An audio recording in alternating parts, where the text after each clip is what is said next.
പ്രിയ സഹോദരങ്ങളെ, വിഗ്രഹ മനോഭാവം, ആ വിഗ്രഹ ദൈവങ്ങളൊക്കെ ആഗ്രഹിക്കുന്നത് ആരാധനയാ. ആരാധിച്ചാലേ നിങ്ങൾക്ക് എന്തെങ്കിലും തരുള്ളൂ. ഓരോരുത്തർക്കും ഓരോ പ്രൊഫഷൻ ഉണ്ട്. ഇതെല്ലാം കേട്ടില്ലേ?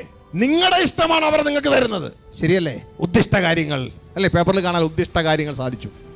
നിങ്ങളുടെ ഇഷ്ടമാണ് തരുന്നേ. പക്ഷെ സ്വർഗത്തിലെ ക്രിസ്തു നമ്മുടെ ഇഷ്ടം തരാനല്ല വന്നത്. തിരിച്ചറിഞ്ഞു?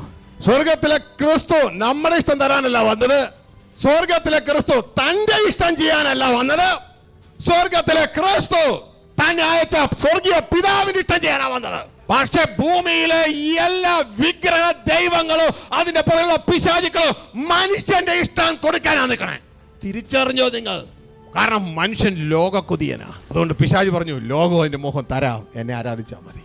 എന്നാ സ്വർഗത്തിലെ ദൈവം പറയുന്നു, ലോകം അതിന്റെ മോഹം ഒഴിഞ്ഞു പോകുക. അതുകൊണ്ട് നീ അതിനെ സ്നേഹിക്കരുത്. നീ അപ്പന്റെ ഇഷ്ടത്തിലേക്ക് പോവുക, എങ്കിൽ നീ നിത്യം നിലനിൽക്കാം.